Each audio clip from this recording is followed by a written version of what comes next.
Welcome central Asian history کے نئے episode کے ساتھ میں ہوں علی اختر۔ آج کے ایپیسوڈ کے اندر ہم بات کریں گے کارا خانید اسٹیٹ کی۔ ٹیبل آف کنٹینٹ کے مطابق جو ٹاپک موجود ہیں آج ہم ان پر بات کریں گے۔ دوستو، کارا خانید ترک ٹرائب میں پہلا ٹرائب یا قبیلہ تھا جس نے اسلام قبول کیا۔ یہ ٹرائب، یہ خاندان جس نے سینٹرل ایشیا میں ترمتاس سے لے کر آکسس تک 10ویں صدی کے مڈل سے لے کر 13ویں صدی کے آغاز تک حکومت کی، اپنے اندر ملٹی کلچر رکھنے والی قوم اور ماضی کے کارناموں پر فخر رکھنے والے لوگ تھے۔ دوستو، کارا خانید ترک نے چین میں سونگ اور لیو خاندان کے ساتھ خوشگوار تعلقات اپنائے، کیونکہ سونگ اور لیو خاندان اس وقت کے اندر چائنا کے حکمران تھے اور ایک پاورفل اسٹیٹ تھے، تو ان کے ساتھ تعلقات خوشگوار رکھنا اسٹیٹ کو اسٹرینتھن رکھنے کے لیے بہت ضروری تھا۔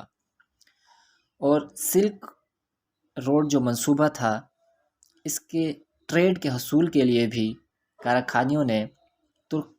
خانید ترک نے سونگ اور لیو خاندان کے ساتھ تعلقات استوار کیے تاکہ سلک روڈ کو یوز کرتے ہوئے اپنی ٹریڈ کی جا سکے۔ اگر ہم بات کریں کارا خانید ریاست کی، تو یہ جو سسٹم تھا، یہ جو ریاست کا پولیٹیکل سسٹم تھا، یہ ایک جاگیردارانہ نظام تھا، فیوڈل سسٹم تھا، جس میں یہ ریاست چھوٹے اور بڑے سائز کے علاقوں میں تقسیم تھی۔ ان کے سربراہ اکثر وہاں کے جو مقامی لوگ ہوتے تھے، جن کا تعلق حکمران خاندان سے ہوتا تھا، وہاں یہ ان کے ہی لوگ ہوتے تھے، جن کو ایک لقب دیا جاتا تھا ایلک کا۔ یہ اس قسم کے سسٹم کے اندر اکثر لڑائیاں ہوتی رہتی تھیں، جس کے ساتھ بار بار گورنر بھی تبدیل ہوتے رہتے تھے۔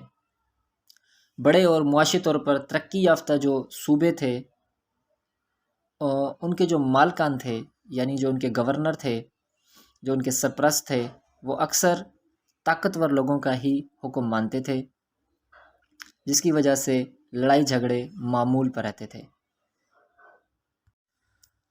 دوستو، اگر ہم بات کریں ایجوکیشنز کی، تو کارا خانید وہ پہلی اسٹیٹ تھی جس نے مدارس کا سسٹمز شروع کیا۔ کارا خانیوں نے سب سے زیادہ فوکس ایجوکیشنز پر کیا۔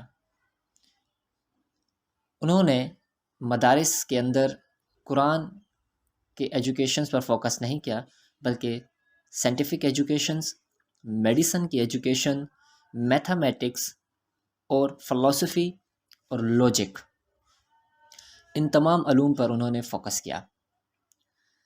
دوستو، اگر ہم بات کریں میتھڈ انالیسس کی، تو یہ طریقہ بھی سب سے پہلے کارا خانیوں نے اپنے مدارس کے اندر شروع کیا۔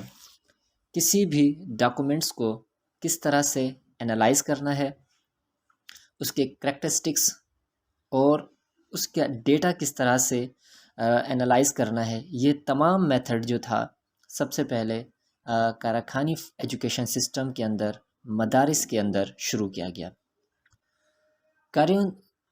کارا خانید ایجوکیشنز کے اندر جو نمایاں نام ہمیں نظر آتے ہیں اس ایرا کے، اس میں الفارابی، ابن سینا، محمد بن کاسگر اور احمد یسوی، یہ وہ نام ہیں جنہوں نے اپنے ایجوکیشنز کے اندر، اپنی سائنٹیفک ریسرچ کے اندر، اپنی میتھمیٹک ریسرچ کے اندر اپنا ایک نام پیدا کیا۔